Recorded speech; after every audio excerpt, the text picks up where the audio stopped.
மிகு உறுப்பினர் முன்னாள் முதலமைச்சர் திரு எடப்பாடி கே பழனிசாமி அவர்கள்.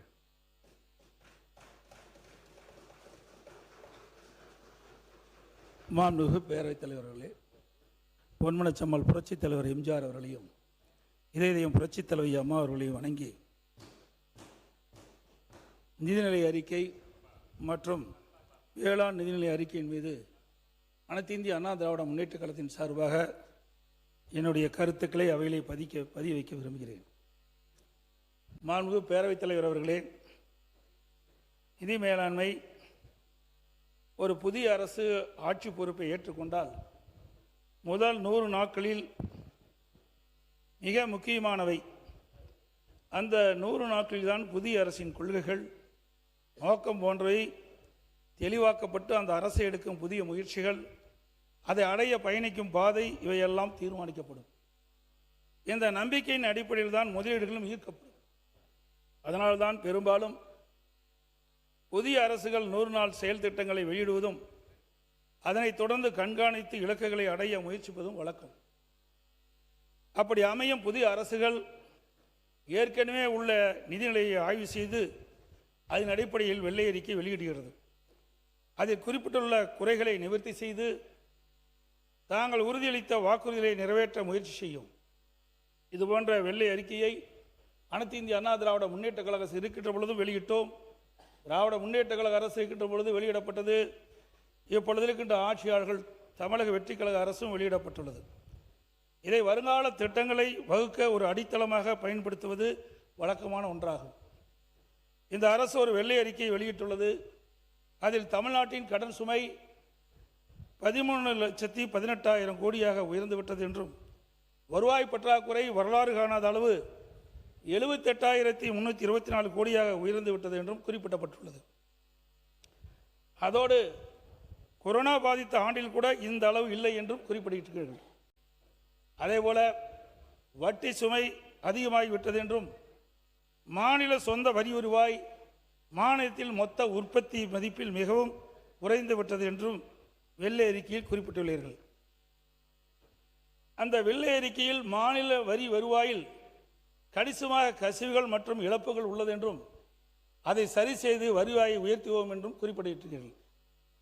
வருவாய் செலவை கட்டுப்படுத்த சிறந்த மேலாண்மை மூலம் செலவை கட்டுப்படுத்துவோம் என்றும், பொதுத்துறை நிறுவனங்களில் சீரமைப்பு செய்ய உதவுவதாகவும் கூறியுள்ளீர்கள். ஆனால் 2026-27 திருத்த வரவு செலவு திட்ட அறிக்கையை பார்க்கும்போது நீங்கள் கூறிய எதையும் செய்ய முயற்சிக்கவில்லை என்பது தெளிவாகிறது. குறிப்பாக நிதி மேலாண்மை பாதையை சரிபடுத்த எந்த முயற்சியும் எடுக்கவில்லை.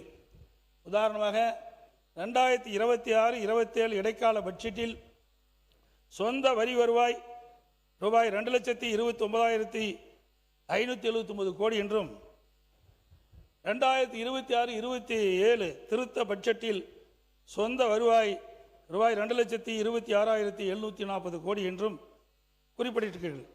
அதாவது இடைக்கால அறிக்கையை விட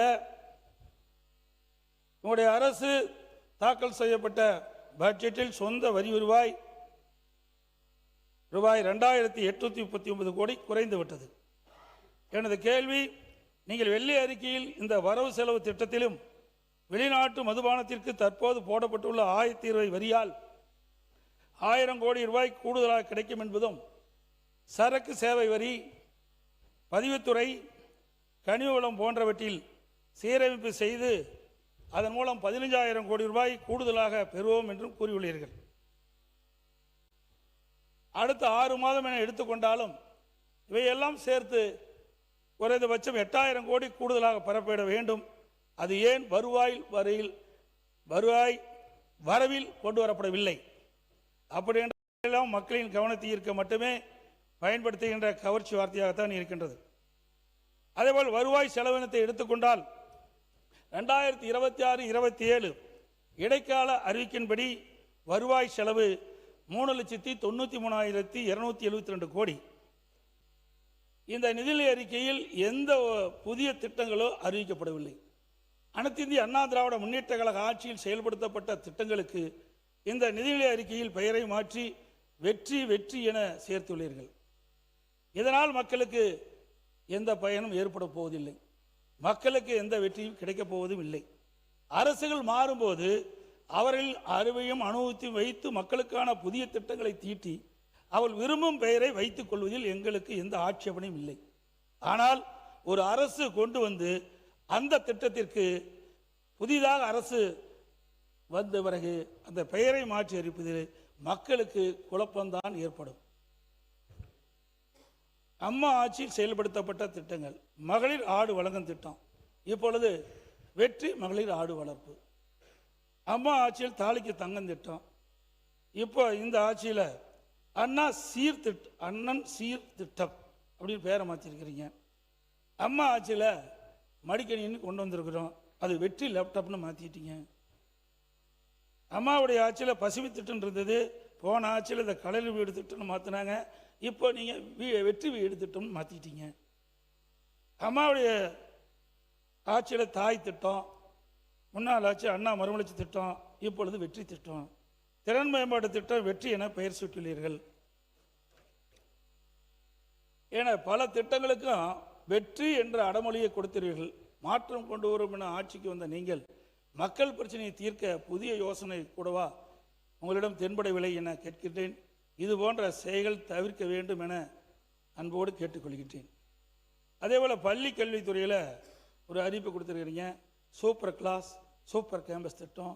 இத்திட்டத்தில் super safety, super student, super campus, under super CM governance என குறிப்பிட்டீர்கள். இந்த திட்டம் 10,000 பள்ளிகளில் 139 கோடி ரூபாயில் நிறைவேற்றப்படும் கூறியுள்ள. இன்றைக்கு தமிழ்நாட்டில் 40,000 பள்ளிகள் இருக்குது. அப்படி என்றால் மற்ற பள்ளிகளுக்கெல்லாம் இந்த திட்டத்தை விரிவுபடுத்த மாட்டீங்களா? அந்த 40,000 பள்ளியில் 10,000 பள்ளி போனோட மீதி 30,000 பள்ளிகள் இருக்குது. அதுக்கு பல இதில் குறிப்பிட்டிருக்குது, சுத்தம், ஜன சுத்தம் செய்தல், குடிநீர் மற்றும் கழிவறை வசதிகள், 24 பாதுகாப்பு போன்ற சிறப்பாக இருக்குன்னு சொல்லியிருக்கிறீங்க. அதனால் அனைத்து பள்ளிகளுக்குமே 40,000 பள்ளிகளுக்கு இது தேவைப்படுது. அதற்கு தேவையான நிதி ஒதுக்கீடு தாராளமாக செய்யலாம். ஏன்னா இதெல்லாம் அரசு பள்ளியில் படிக்கின்ற மாணவ செல்வங்களெல்லாம் சாதாரண ஏழை குடும்பத்தில் பிறந்தவர்கள், நடுத்தர குடும்பத்தில் பிறந்தவர்கள். ஆகவே இன்றைக்கு பல்வேறு தொழிலாளியுடைய குடும்பம்தான் அந்த அரசு பள்ளியை படிக்கின்ற காரணத்தினாலே இதையெல்லாம் கருத்திலே கொண்டு அதுக்கு 139 கோடி தான் இப்போ ஒதுக்கி இருக்கிறீங்க. ஒரு பெரிய தொகைன்னு ஒரு 450 கோடி ஒதுக்குனீங்களா? அந்த 40,000 பள்ளிகளுக்குமே இந்த குறைகள் தீர்க்கப்படும். அதை இந்த அரசு கவனத்தில் எடுத்துக்கொண்டு தீர்க்கப்பட வேண்டும் என்று கேட்டுக்கிறேன். பள்ளிக்கல்வித்துறை அமைச்சர் மிக சிறப்பாக பேசக்கூடியவர், திறமையானவர். இந்த அவையிலே இங்கே இருக்கின்ற அமைச்சரையிலே திறம்பட பேசக்கூடிய அனுபவம் வாய்ந்தவராக கருதப்படுகின்ற காரணத்தினாலே அவர் 40,000 பள்ளிகளுக்கும் அந்த குழந்தைகளுக்கு தேவையான வசதிகளை செய்து கொடுப்பார். அதற்கு தேவையான நிதியை நிதியமைச்சரும் ஒதுக்குவார் என்று கருதுகிறேன்.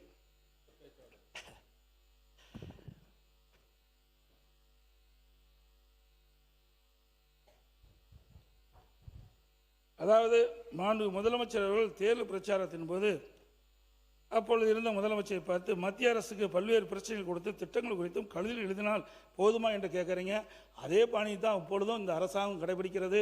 ஆகவே கடிதம் எழுதினால் மட்டும் மத்திய அரசாங்கம் இந்த திட்டத்தை கொடுத்துடாது, அதற்குண்டான தீர்வை காண்பதற்கான முயற்சியும் எடுக்க வேண்டும் என்ற நேரத்தில் கேட்டுக்கிறேன். இன்னொன்று, பேசாமலே செயல்படுவது என்பது வரவேற்கத்தக்கதான். சில நேரத்தில் பேசினா தான் தீர்வு கிடைக்கும். இனிமேல் பேசி தீர்வு காணுவதற்குண்டான நடவடிக்கை மேற்கொள்ள வேண்டும் என்று கேட்டுக்கிறேன்.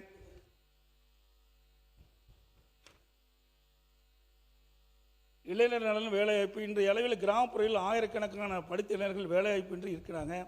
இவர்களுக்கு உரிய வேலைவாய்ப்புகள் உருவாக்கி தருவது அரசின் தலையாய கடமை. ஏன்னா நான்லாம் கிராமத்திலிருந்து வந்தவன்.